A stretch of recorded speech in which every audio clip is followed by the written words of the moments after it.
And we're live. Welcome back, everyone, to 305 Takes. This is our last full week of football. It's the last week. We're down to 3 episodes left of our football season. We have today's episode, Friday's episode that we're going to preview the Super Bowl, give our predictions, our official ones, and then Monday, our last football show of the season, where we'll talk about the Super Bowl, give our reactions, give our takes, and then thank the NFL for a good season and hopefully for an entertaining Super Bowl. That's all we can hope for. But today we got a different show for you guys. Today we're going to talk about Super Bowl storylines, the injury reports, just give you guys a little bit of the Super Bowl update before we get into the predictions and analysis on our Friday episode. But before we do that, we do want to give a shout out to the presenting sponsor of the show, that is E2G Sports, who has helped transition 305 Takes from audio to video, where now you can listen to 305 Takes or watch 305 Takes on YouTube, Twitch, Facebook, Twitter, various other platforms. And if you guys want to learn or read, watch any other sports, NBA, NFL, MLB, WWE, check out E2G Sports. We have a lot of content creators out there who have created articles, make podcasts just like us. They're on YouTube and all other platforms. And we want to thank E2G Sports. And now let's hit the show. Myles, I think we could start it off with you. Is there a Super Bowl storyline you want to touch on first? So I think my favorite one going into this matchup is honestly the fact that it's the Andy Reid Bowl, kind of. Uh, Andy Reid, I believe, the first coach ever to face his former team in the Super Bowl. Probably. Oh well, yeah, I, Bill Belichick. He did. He was an assistant coach on the Giants, but he wasn't the yeah, head wasn't coach. the head guy. Yeah, I'm trying to think. Parcells, no. Yeah, I think Andy Reid might be the first one to accomplish that. And, it is kind of crazy to sit back and think about it with Reid because he was hired by the Eagles in 1999, and then they went to the Super Bowl against Tom Brady and the New England Patriots with Donovan McNabb and Terrell Owens. And, come to think back on it, like that was an offense that I would say was more of ahead of its time. And it was kind of like that classic matchup. Like, would you rather have a really strong defense or do you really want to have a really strong offense? That Super Bowl matchup against Brady, and infamously Donovan McNabb was, sick going into the game, or as one might call it, hungover. But still, the Patriots were able to pull that one out. And then just the rest of his career in Philadelphia was very interesting, from moving on from Donovan McNabb to, having that magical run that he had with Kevin Cobb, to signing Michael Vick straight out of prison. Like, there was a lot and then the offenses that he had, whether it was LaShawn McCoy, Shady, like that's where he got famous, was in. Djax. Yeah, D-Jack was crazy. Jeremy Macklin was also a great playmaker that they had there as well. So it's just crazy to kind of look back on, the impact that Andy's really had on the game of football for the last 20 years, basically, because not only has he been uh, an offensive guru, but then you look at his stint in Kansas City. He comes into Kansas City. They trade for Alex Smith. They have a pretty successful run with Alex Smith. They draft Tyreek Hill. Then next thing you know, they got this young hotshot first round pick waiting in the wings, and they go. I believe it was 13-3 the year before Yeah, the they year that they decided to move on from Alex Smith and go with Patrick Mahomes. So like it's just been crazy, like the amount of quarterbacks that he's had come through his system. Nick Foles, I didn't even mention that before. So it's been a really long ride for Andy Reid, and now this is his third Super Bowl in 5 years with Kansas City, and he yeah had two or one appearance in Philadelphia, and I believe yeah just four one NFC Super Championship Bowl. game appearances. Yeah, one Super Bowl with the Eagles, and he went to like four NFC Championship games. He lost most of them, mainly Yeah. to Tampa. And then but like you said, the And run he's he's in had at like Kansas two, City, and he's in it's two of like the more high profile conferences, because yep. the NFC East, I mean, it might get shoved down your throat a little bit too much because of the Cowboys and the Eagles and the Giants, but that's one of the premier divisions in the NFL, we always look forward to those matchups. And then the AFC During West, I that mean, time, that division was ruthless. and then when we switched over to the AFC West, I mean, me and you are having conversations to start this year that this might be the best collection of quarterbacks that we've seen in one single division. Yeah. So I mean, credit to Andy. I mean, his run in Kansas City has been honestly unbelievable. From like you said, as soon as he got there, they traded for Alex Smith.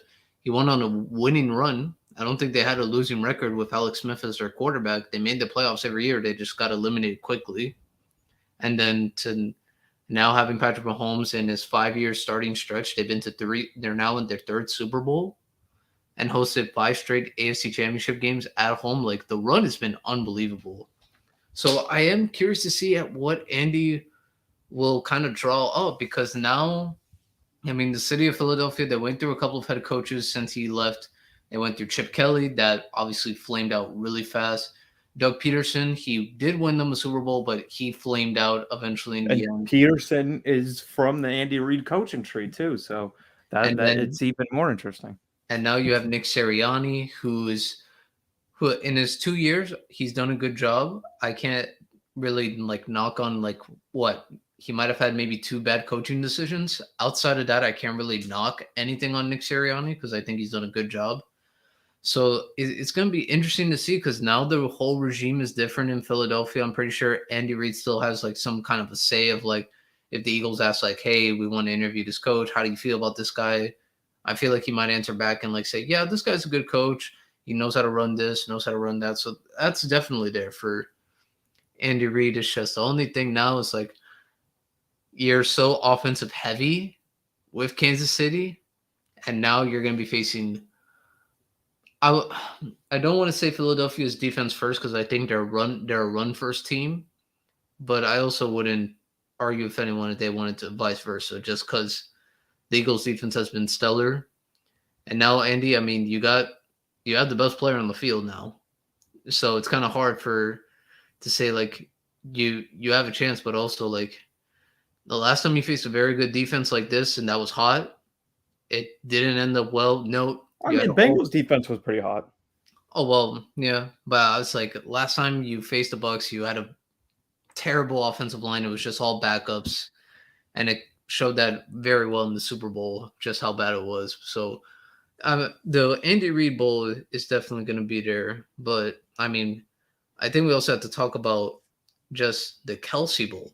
This is something that we talked about it before recording. How many pairs of brothers can say they are all pro, won a Super Bowl, and both potentially have Hall of Fame careers? I mean, I don't. The only one that came to mind when we were spitballing was the Mannings, and I don't know if Eli was ever All Pro. I think maybe second or third team All Pro. That's if they do that, because I know for sure it wasn't first team. Yeah, so I don't think he was ever All Pro, and it's just, I mean, it's kind of amazing. The fact that, I mean, I don't think you can do it in the NFL. If you do it like in the world of sports, I think the closest you can get to is Serena Williams versus Venus, because then you can actually face off in, Yeah, the finals of Wimbledon or, the Australian Open, stuff like that. But far at, and you can build individual resumes and have them stack up against each other, which is what Travis and Jason have been doing throughout their careers. Because I mean, Travis is up there amongst the greatest tight ends of all time, and I mean, it's harder. We've had this discussion when we were talking about the Hall of Fame, but it's harder for offensive linemen to get that recognition. But I mean, I would say it's been almost 2 straight years where the Eagles have had either clearly the best offensive line or an argument for the best offensive line. And I think yeah. this year it was pretty clear that they were the best offensive line that we had in the entire NFL. And he's the one that's at the anchor of that. And I believe 2 years ago, he was kind of contemplating whether, he still had another run in him, whether,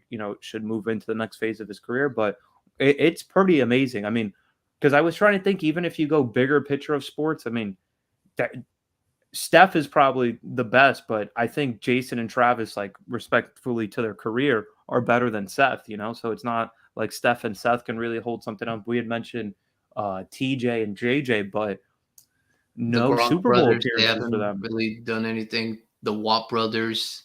Then we said Bosa's. Like we ran through like a whole list of like saying, okay, which pairs of NFL brothers can do it. And I think the closest one, like we said, it was the Mannings, but Eli just didn't get the All Pro. Nothing to against Eli. It's just I feel like it was kind of hard to be All Pro at that point because one, you're going up against your brother, Tom Brady, Brett Favre, and then right after Aaron Rodgers, then you have Big Ben, Philip Rivers, and Drew Brees. Not to say that Eli was just as good as them, but it's also tough because when you have such a great season, there's a very good chance one of those guys had a great season as well. So Yeah. it was going to be tough, especially for that. But man, and then now I do feel bad for them because now they're playing in the Super Bowl. So one guy has to win and the other guy has to lose. And I'm pretty sure it's going to wreck the other brother in the sideline just saying, like, bro, I don't want to beat my brother in the Super Bowl. I'd rather beat him in any game but a Super Bowl. Yeah, you'll get over it. At least he gets it. I mean, I'd rather beat him in the Super Bowl than have somebody else beat him in the Super Bowl. But That's at a least fair one of us gets to go home happy instead of both potentially of us both one not being in the Super Bowl and having no feelings toward it, and then the other one just losing and being sad from it. But we saw that with when the Ravens faced off against the 49ers. We had the Harbaugh Bowl. Obviously, that is on the coaching side, not on the player side. So they're not really necessarily impacting the game, but that was a similar scenario. And that one, it's literally like one of us has to win, and we don't really we can send in calls, but it's up to the players to execute and stuff. So it's not like we really are going to have a necessary impact on the game to dictate the wins and losses. But it's really a cool story, and I didn't realize this. Speaking of our first topic with the Andy Reid Bowl, but I didn't realize this until I saw the clip from their podcast, the Kelsey brothers, that Andy Reid actually drafted both Jason and Travis. And I guess I mean, I should have been a little bit more aware of that just because considering the timeline, but that just adds even more to it. Like that's a crazy coincidence that Jason's first coach then goes and drafts his younger brother to a different organization. And now the two organizations that they both got drafted by they're still there, and now they're going to represent those organizations in the Super Bowl against the coach that drafted both of them. Yep. And kind of like to go on even further deep, they both went to the same college. They both attended Cincinnati. And it's kind of like wherever Jason went, Travis followed in his footsteps. And I mean, it's worked out for both of them. So credit to the Kelsey brothers because that is very difficult to accomplish what they have. And I mean, because one, to be named All Pro, that's something. To win a Super Bowl is a whole other thing, and to be a part of a Super Bowl team. And man, I mean, we talked about the whole year just kind of like the Eagles and the Chiefs are like the favorites, so it's kind of hard to really put that. And it just puts more into the storyline because, I mean, a lot is on the line. One of them is going to get their second Super Bowl, and nothing to like upset Jason, but if Travis gets another Super Bowl, that really help. And if he were to have a great game, that really helps his argument in terms of like one of the best, if not the best, tight end in all of football. Yeah, it definitely does. And I didn't realize this also. There's still two other players on this Eagles roster that Reid drafted, both on the defensive side, though, Brandon Graham and Fletcher Cox. Yeah, I didn't realize that either. So, and to go back to real quick to Andy Reid. So he's coached 14 seasons in the NFL, 9 playoff appearances, 5 conference championship games, and 1 Super Bowl in 14 years. And I was going through his coaching career. There's only been 5 times where he did not win at least 10 games in 14 years. And he hasn't won less than 10 games since his second year in Kansas City when they went 9-7. And that was when he had a real good defensive team. That was when his team was all defense, no offense. They just couldn't score. Yeah, so since 2015, it's been 11 wins, 12 wins, 10 wins, 12 wins, 12 wins, 14 wins, 12 wins, 14 wins. And even his last year in Philadelphia were bad, but it was 8-8, 4-12. Before that, it was 10-6, 11-5, 9-6. I mean, he also did get to a conference championship in his like later time in Philly with McNabb. But they faced Kurt Warner and the Cardinals, who were just that's when scolding they were on They were on a different one. And yeah, I mean, even in the beginning of his career, so his first year in Philadelphia, they go 5-11. Next 2 years, 11-5. Next 2 years after that, 12-4. The year after that, 13-3. So like, man, Yeah, and that was NFC Championship game, lost to the Rams. NFC Championship game, lose to the Bucks. NFC Championship game, lose to the Panthers, and then lose in the Super Bowl to the Patriots. So, I mean, there are questions on like, damn, Andy, it just always you one can't just do it. happens to slip away, and you can't say it's not because of coaching or lack of game plan. It just seems like it just slips away like that. Like the Chiefs game last year in the AFC Championship game, it's like you had to lead. What happened, Andy? What happened? Well, The at least D we can forward say, offsides. It just slips away just a little bit. but at least we could say he did win the Super Bowl. So Yeah, Andy Reid does have a Super Bowl now. and I don't know, for as creative as you can be offensively, I don't know how many. I don't know how many coaches are really like after how Alex Smith had performed since being traded to Kansas City. I still don't know how many coaches are like, Mahomes is my guy. I'm not looking back. In fact, I'm not even going to make it a quarterback controversy. I'm Yep. shipping Andy Reid. I'm shipping Alex Smith off to Washington. Yep. And no, like you said, the offensive creativity he has to be that creative on offense for so long while the game just keeps evolving. Yeah, and to look at the playmakers that he's had. I mean, from Deshaun Jackson to Jeremy Maclin to even back in the day, Brent Selleck to drafting Zach Ertz. So you have all of that all in Philadelphia without even mentioning LaShawn McCoy. And then you go to Kansas City, Tyreek Hill, Travis Jamal Kelce, Charles. Patrick Mahomes. Yeah, Jamal Charles was already there, but still, he still made great great use out of him. So it's like the guy can really do no. And then you look at like some of even like the ancillary pieces, like McCole Hardman, just these random speed guys that he's going to put into space. I mean, and especially now that he has the quarterback with the biggest arm. I mean, because you saw him try to do that with Michael Vick, and we saw. I mean, there's the memorable first play of that Monday night game against Washington where Michael Vick rolls to his right and throws it all the way across the field to a run into Deshaun Jackson. So it's been a lot of fun. And I mean, I feel like I mention this game all the time, but that Monday night game with Jared Goff and Patrick Mahomes, The greatest game I've ever seen. no lie, I don't think you can execute on offense any better than that. And I mean, Andy Reid was at that game coaching, and I think there was like 2 defensive touchdowns in that game also. Yeah, because there was one by, I forgot what the guy's name, Bailey. I just remember it was Bailey. He was a defensive tackle. He got the fumble for a touchdown. And then Ebukam, who plays for the 49ers, he had a scoop and score. Oh man. that was honestly one of the greater games that I can remember, and especially because for a regular season game, I feel like for it to legitimately be great, it has to be like that. And then the other regular season games you remember are because something Yeah. colossal bad occurred in the game, whether it was an interception at a bad time, an injury, something like that, and you're just like, oh my god, I'm never going to forget this game. But that one was just, oh my goodness, I can't believe the offensive fireworks I'm watching right now. Oh yeah, no, I've told people like out of all the games I watched, that truly is like the greatest football game I ever watched because bro, the scoring was back and forth. And I think the best part what made it too, it happened at the LA Coliseum. A historic site, Monday night. The lights are all on them. There's no other game going on to kind of outshine them potentially. And they just kept going back and forth, back and forth. I feel like that could have happened like this year close. I'm not saying it will be, but close. The Seahawks Lions game, because that game was nuts. If that was Yeah. Monday night and the What lights was were that, all on, 48-45 final yeah. score? And if the lights were all on them, I feel like they could have got some recognition as like probably the game of the year. Look at Jared Goff just giving us game after game after game. Oh well, he did win that one against Kansas City on Monday night, so we got to Yeah. give him that. He won Yeah, that that's one, when he was absolutely balling. That year led him the Super Bowl. to that big contract. Yeah, and a Super Bowl appearance. So never forget Jared Goff in that Rams system. But did you know that Andy Reid is in his 24th season as an NFL head coach? Nick Sirianni is wrapping up his second year as an NFL head coach.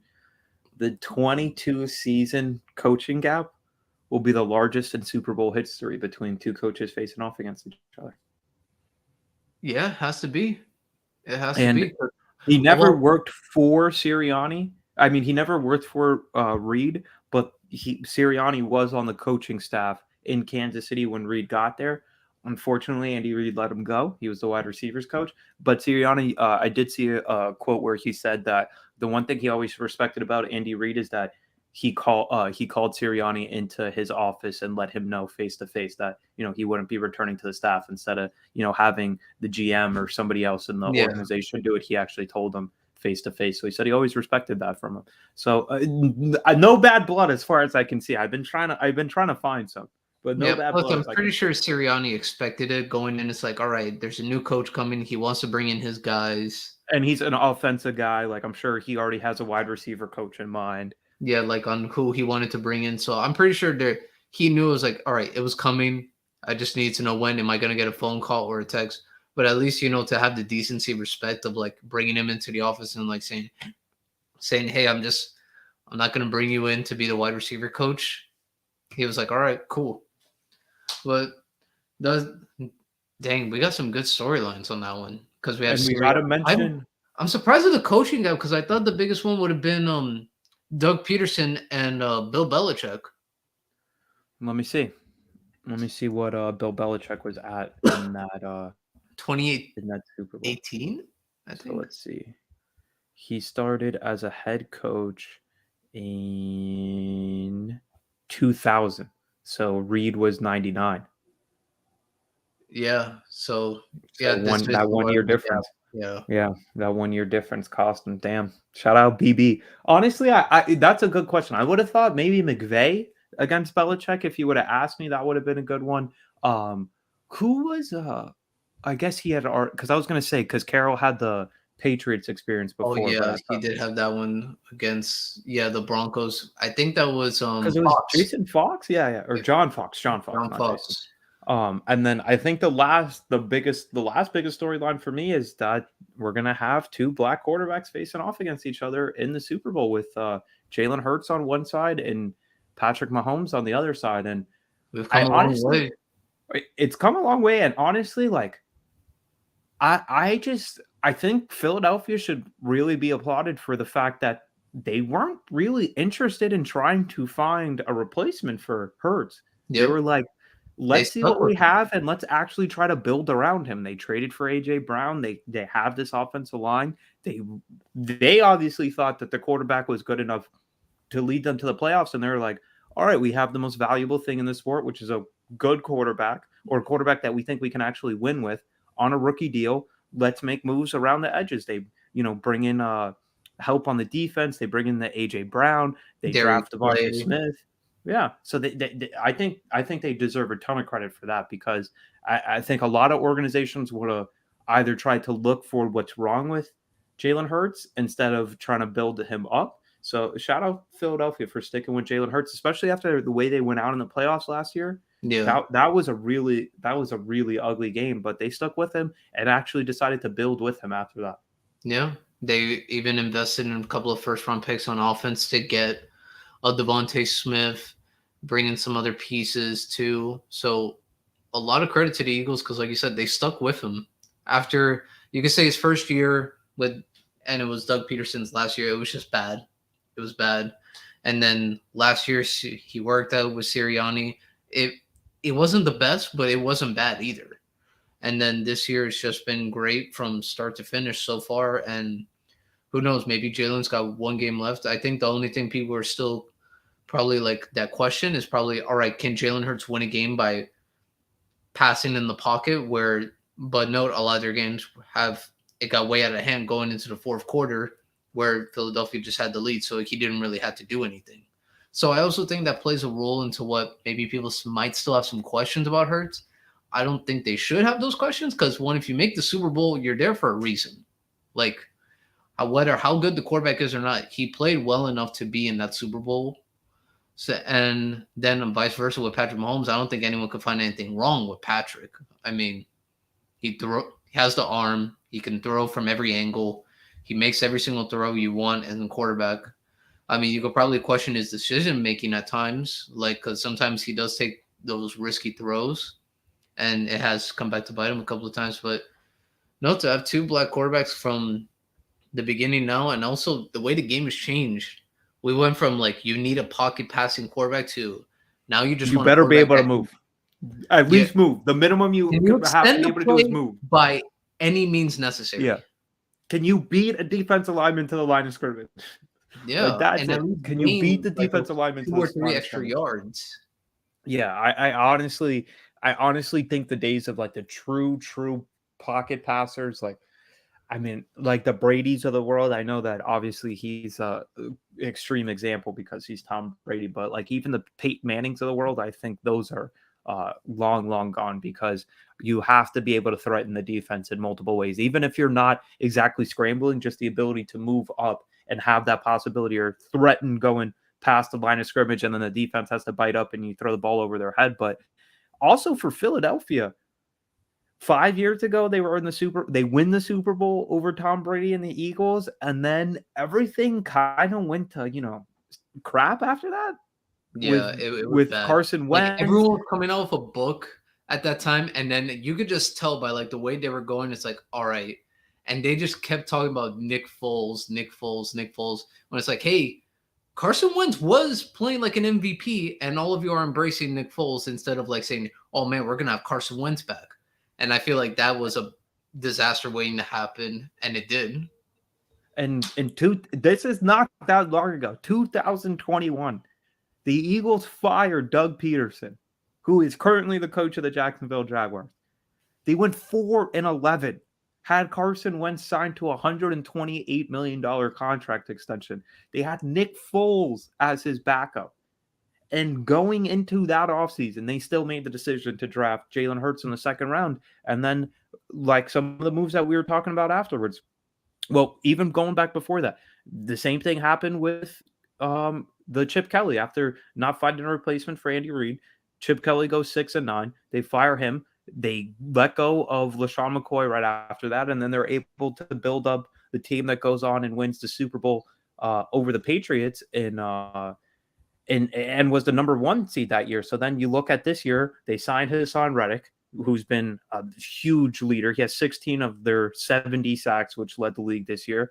They had gotten Darius Slay the last season. They signed James Bradbury when their division rival New York State cut him to save some money against the cap, and then they get C.J. Gardner-Johnson, who couldn't agree For to a cheap. contract extension with the Saints. And then he was tied for the league lead in interceptions with 6 this year, and he missed 5 games. So, Yep. like, they've just done, and that's not even to mention the fact that they traded for A.J. Brown and signed him to an extension so that they're pretty much locked in with the guys Yep. that they have. And next year Oh, they and they have made the 2 move first-round to draft trade, picks Zach Ertz and stick with Dallas Goedert at tight end. with Dallas Goedert. They have 2 first-round draft picks coming up. They even have a huge bust during this run, too. They picked Jalen Reagor over Justin Jefferson. Like, they Yep. have, like, a monumental, like, franchise-altering bust in the first round. And it's And what's still crazy, okay. yeah, what's crazy is that I I don't like saying this because there's a very good chance the Eagles win the Super Bowl, but I can even see them not even re-signing Miles Sanders. And you know who I think they probably go get? Cool. I think they draft Saquon. Bijan Robinson. I've seen that a lot because Bijan is really good, and he's one of those guys that you can give him the ball not only as a rusher but Because they have utilize two him in first the round picks, passing so game. they can waste one on a running back. Yeah, I mean, but the thing is that even if they don't bring back Sanders, I don't know if he can necessarily be your lead back. But Gainwell runs hard. Gainwell's Like good Gainwell too. runs really hard, and I don't know if they just do it to get under the skin of fans. But Boston Scott is scoring touchdowns left and right in this postseason run, man. Yeah. So they might look at it like maybe we just find these guys on trees. Because remember when they signed DeMarco Murray and Yeah, what's that's that right. dude's From the name for? Cowboys after the Cowboys Yeah, released them. remember they signed DeMarco for like a huge amount of money at the time, and they signed the dude from oh my god, from San Diego. He was like the running back. I want to say like Oh, Ryan School. Matthews, whatever they School. signed. Yeah, they had Sproles too. Remember they had LeGarrette Blunt for a little bit. They had what's my dude's name that was J.H.I.U. British that played on, yes, there you go. That played on the Dolphins. J.H.I. So they've been, that's not even mentioned Shady. That's not even mentioned Brian Westbrook, who they had back in the day with Donovan McNabb. So honestly, like, You got to just give them talking it credit. out with you, Once they lose, you give them a couple years, they'll find someone else. they'll figure it out. And Howie Roseman's been the GM for a majority of the stretch. And regardless Yep. of if he actually, raises the Lombardi trophy on Sunday after the game, I mean, this is about as successful as you can run a franchise and not have, Tom Brady. Yeah. Like, that's the only other examples that we have is, the Steelers dynasty, the Cowboys dynasty, but these are all, they had Terry Bradshaw, they had Troy Aikman, they had Michael Irvin. Okay. The Patriots, all right, they have They all Tom had Brady, they players had Bill in the Belichick. top 10 Yeah. of all time, whereas the Eagles, they kind of didn't. Like, don't get Yeah. me wrong, nothing to diminish They any might of have the had players. individual players that were top 10 at their position, but Yeah. it might be a guy like Jason Kelsey, who is Yeah. like, all right, yeah, it's great that we have a great center, but like, what does the rest of the team look like? And the Eagles were able to still build out really solid teams around them for years. Lane Johnson, he's been Lane top 10 Johnson, the Jordan Matalia, I'm sorry for pronouncing his name incorrectly, but he plays tackle for the Eagles, was the 7th round pick and had never played real American football before and had played rugby. And I now he's forgot their starting tackle. Who was the tackle they had before? Jason Peters. Jason Peters. They had Yeah. Jason Peters for a while. Who played for the Cowboys this year at 40 years old. Yeah, they had him. So there's a lot with the Eagles. So you have to give them credit because I don't think they ever had. I mean, Brian you could say Dawkins. PO They've for had a bit. guys. Yeah, they just had guys that plug and play and kind of went out. Because I think Teal's probably the only player I could say they ever had that was like name a top 10 player at that position. I think Teal's probably the only one they had. Yeah, Because I would don't have to think about. McNabb is a top 10 quarterback. Vic, as much as Ertz people was like up there. Vic, Ertz was up there just because there wasn't too much talent at tight end at the time. Because it was well, Gronk and then. I meant like all time. Like if you look at players all time, I think Teal's probably the only one because I don't consider McNabb or Vic in the top 10 quarterbacks of all time. Tight ends, I don't think Deshaun is one of the best returners ever. Deshaun is one of the best returners walk-off punt return against the Giants is absolutely legendary. Absolutely legendary. What hurts was that as soon as like Devin Hester was breaking all these records, they kind of like took back those kickoff return rules and like altered them where it's like it's hard to do it. And then probably Brian Dawkins though, safety. Brian Dawkins. I mean, yeah, I think he's on the verge of top 10 safety. I would have to like kind of fill it out because you have Polamalu, you have Reed, you have Sean Taylor, you have a lot of guys, Rod Woodson. I mean, you got a lot of safeties. So Brian Dawkins could probably crack that list. I mean, it's definitely impressive. I'm trying to rack my brain. Yeah, 100%. So, and before we started talking this out, I honestly hadn't really considered it. Like, they've pretty much been. I mean, I was gonna say dominant, but I guess you would need more than just. This will be now their 3rd Super Bowl appearance, and they've only had one win, and that was the one against. I mean, but the fact that they beat Tom Brady with a backup quarterback, and it wasn't like, oh, our defense made a bunch of plays. It was we are going to score. Like, we're just going to keep scoring. Like, you see that guy Alshon Jeffrey over there? We might have our backup quarterback, but guess what? He knows how to throw the ball to Alshon Jeffrey. There was a Torrey Smith. Torrey Smith was there. Yeah. They honestly, I'm glad we had this conversation because now it's actually starting. The Eagles, I'm going to say it right now. The Eagles are over the last 20 years what the Cowboys think they are. You could probably say that. I 100%. 100%. Yeah, because at least they've made 100%. A lot of conference championships games and have been to a Super Bowl and then let alone win. And been in the mix and like looking at their team like, whoa, like that's a team I wouldn't want to face. Or like, you can see it. It's not like, oh, just as fluke. Yeah. Because even the Cowboys, you think about it, they get their young quarterback in Dak Prescott. The Eagles get their young quarterback in Carson Wentz. Both, you could say at points in their careers, you're like, oh, I really want to build around this guy. Eagles, they are like, all right, we got to cut bait. Let's restart. Our GM's going to take care of everything. Cowboys are like, yep, we still got Jerry running everything. Oh man, credit to Jerry, bro, Yeah. because I mean he put the team around. They just can't do it. They can't do it, man. They can't be the Eagles. That's for sure. They can't be They the can't Eagles. be. And I think that I think it's gonna be interesting to go into the actual game.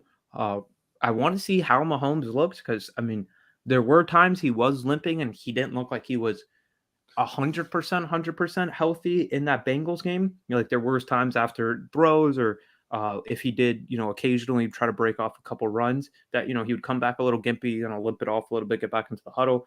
And then Hurts, I mean, the thing that I can't get over with Hurts is they would have been up 14-0 with Josh Johnson in if he hits AJ Brown after he beat Tre'Davious Ward.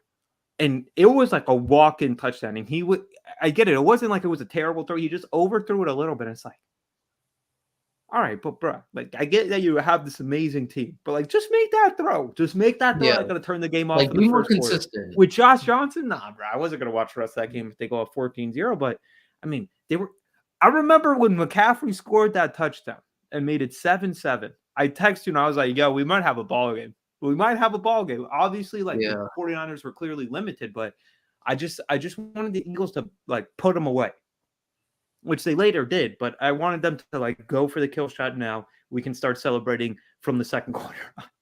yeah. I mean, going into the game, I will say this about the Eagles.